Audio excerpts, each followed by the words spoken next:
आज की घटना का चर्चा मुख्य रूप से वेस्ट एशिया से संबद्ध है और वेस्ट एशिया में जो कंट्री है आपका यहाँ इजराइल और लेबनान। तो ये लेबनान की घटना है कि 17 सितंबर को वहाँ पर एक एक्सप्लोजन हुआ और वो एक्सप्लोजन लगभग 3000 पेजर में हुआ।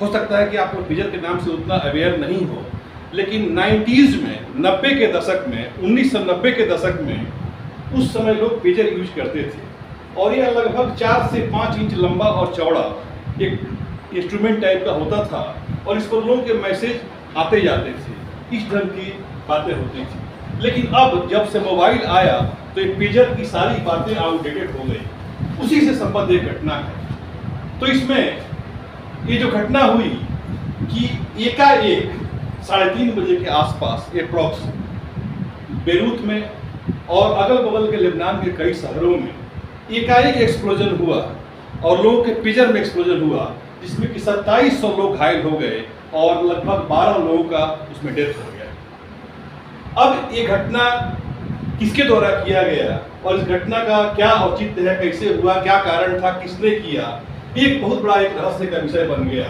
क्योंकि एक आधुनिक तकनीकी से जुड़ा हुआ चीज है। मैं आपको एक चीज बताना चाहता हूँ, जरा इस कंपाउंड का नाम याद कर लीजिए, PETN, पेंटाइरिथ्रिटॉल टेट्रानाइट्रेट, पेंटाइरिथ्रिटॉल टेट्रानाइट्रेट। इसी का इस्तेमाल इसमें हुआ है, जो कि पेजर में एक चिप के रूप में इस्तेमाल किया गया। दूसरे देश में कहीं भी एक्सप्लोजन कराना या वैसी घटनाओं को अंजाम देना, ये सब होते रहता है, वैसी घटनाएं होती रहती है। इंडिया का भी, इंडिया के बाहर के लोग भी इंडिया में करते हैं, इंडिया भी करता है, वर्ल्ड के दूसरे देश भी करते हैं, दूसरा देश भी अपने दुश्मन देशों में लोग करते हैं और ये सारे कूटनीति राजनीति का एक हिस्सा होता है। हमारे यहाँ भी कई घटनाएं हो जाती है, इसका शिकार आम आदमी होता है। अब जो लेबनान की घटना हुई, इसका सीधा संबंध लोग मोसाद से जोड़ रहे हैं। अब थोड़ा सा हमको बैक में जाना पड़ेगा कि फरवरी में जहाँ तहाँ जब ड्रोन अटैक हो रहे थे और हिजबुल्ला जो कि एक लेबनान का संगठन है और इसके टॉप कमांडर्स मारे जा रहे थे ड्रोन अटैक में, तो हिजबुल्ला का कमांडर फरवरी में कहता है, आदेश देता है कि जिनके पास भी मोबाइल है वो लोग अपने आप मोबाइल को तोड़ दें या लोहे के बक्से में बंद कर दें। फिर हुआ कि आपस में आखिर हिजबुल्ला के जो इतने लोग हैं, आपस में जो इतने सारे लोग जो टेररिज्म से जुड़े हुए हैं, उन लोगों के बीच संपर्क कैसे होगा। तो इसके लिए उसने एक रास्ता बताया कि इसके लिए हम पेजर का इस्तेमाल करेंगे, जो कि पेजर आज से लगभग 25-30 साल पहले जो बंद हो गया, तो पेजर का इस्तेमाल करेंगे।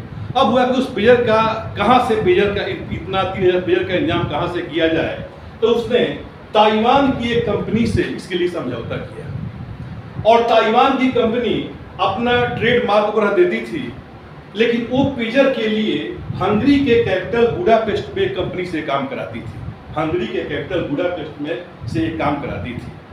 अब हुआ कि हिजबुल्ला के लोगों के पास से मोबाइल खत्म हो गए, जो भी टॉप कमांडर्स इनके पास से मोबाइल नहीं रहा, ये लोग पेजर का इस्तेमाल करने लगे और पेजर के द्वारा ही अपने मैसेज को एक दूसरे के पास भेजने लगे।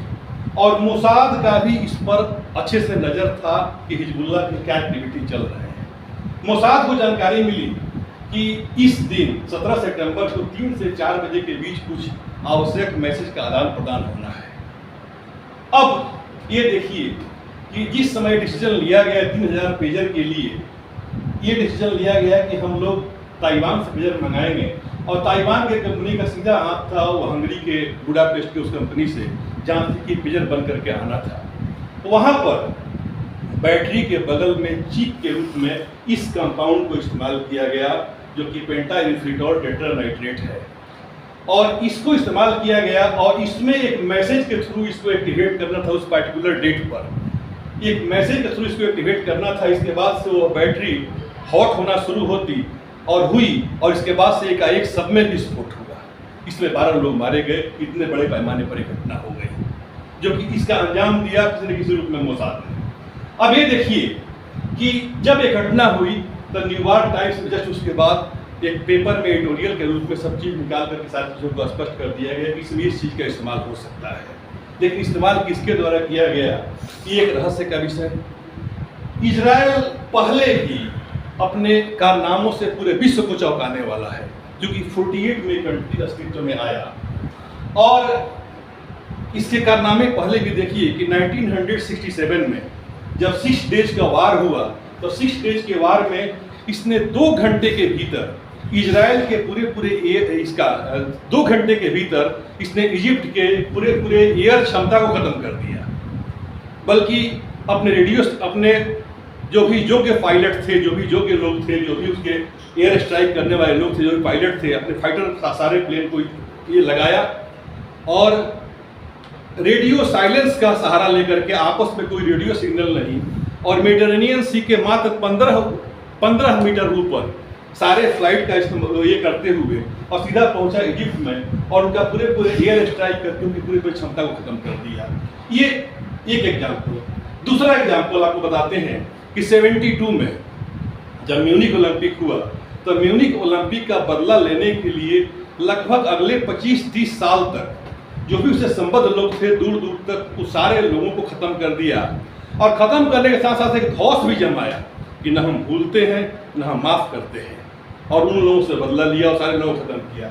तीसरा चीज कि 76 में जो उसका प्लेन हाईजैक हुआ था और इंटेबे एयरपोर्ट पर युगांडा, जिस समय युगांडा का कैपिटल था, युगांडा के कैपिटल जो वहाँ पर ईदी अमीन जो वहाँ शासक थे, तो वहाँ पर कंपाला के बगल में इंटेबे एयरपोर्ट था, वहाँ पर जितने लोग हाईजैक हुए थे, एक रात के ऑपरेशन में पूरे वहाँ एयर स्ट्राइक करके वहाँ के सारे मिग फाइटर प्लेन को खत्म किया, हाईजैकर्स को मारा और अपने लोग छुड़ा के लेकर चला आया। और एक चौथी चीज देख रहे हैं कि इस समय इसने एक ऐसा काम किया कि 3:30 के आसपास एक बार एक्सप्लोजन कराया सारे पेजर में, और वो सारे लोग मारे गए। सारे लोग मतलब नहीं, लगभग 12 लोग मारे गए और 27 लोग घायल हो गए। अब देखिए कि साइंस वरदान है या अभिशाप है, ये हम सबके लिए आज एक गहन चिंतन का विषय है। आज सभी लोग मोबाइल का इस्तेमाल करते हैं। आज लगभग विश्व की जनसंख्या 8 अरब के आसपास है और लगभग 7 अरब लोगों के पास मोबाइल किसी रूप में है। कोई वैसी तकनीकी का इस्तेमाल करते, कहीं किसी का साठगांठ हो जाए, एक समस्या हो सकती है। इंडिया का पॉपुलेशन आज मान लीजिए कि 1.4 अरब के आसपास है। तो ये साइंस वरदान है, अभिशाप है। ये आज एक गहन चिंतन का विषय हो गया है कि इसका किस रूप में यूज हो रहा है। लेकिन ये 17 सितंबर को 3:30 बजे होने वाली घटना, इसमें भी एक बार पेजर में हिजबुल के वो सारे लोग और समझ गए कि हाँ, तकनीकी क्या चीज होती है, किस रूप में लोग प्रभावित होते हैं। हालांकि जो कंपनी थी ताइवान की, उसने स्पष्ट अपना क्लियर ये दे दिया कि मेरा इस घटना से कोई संबंध नहीं है। हमने वो सारे सामान मंगाए थे हंगरी के उस कंपनी से जो कि बुडापेस्ट में है, उसने कंपनी में से वहाँ से सामान आया और वो ताइवान का मुहर लगा, उनका ट्रेडमार्क लगा करके और एक सामान आ गया हिजबुल के यहाँ पर लेबनान में आ गया। अब ये देखिए कि इस रूप में घटना हो गई। मोसाद भी एक ऐसा संगठन है जिसका कि यूरोप के कंट्री में किसी न किसी रूप में पैठ बनाना बहुत आसान होता है, क्योंकि इसके सारे लोग फैले हुए हैं और हर जगह फैले हुए हैं। हर कंट्री में भी ऐसा होता है कि लोग अपने लोगों का, अपने खुफिया का इस्तेमाल दूसरे देश में करते हैं। उसी रूप में मोसाद का भी एक जाल फैला हुआ है। मोसाद ने अपना संबंध बुडापेस्ट की उस कंपनी से बनाया जो कि इस काम को अंजाम दिया। वहाँ इस चीज़ का इस्तेमाल हुआ, PTN का इस्तेमाल हुआ और इसमें इस ढंग से अंजाम दिया गया। तो इस रूप में यह एक बहुत बड़ी घटना है। आतंकवाद या उससे जुड़ी हुई घटना चाहे जिस रूप में भी हो, इसको मिनिमाइज किया जाना चाहिए। इन्हीं शब्दों के साथ थैंक यू।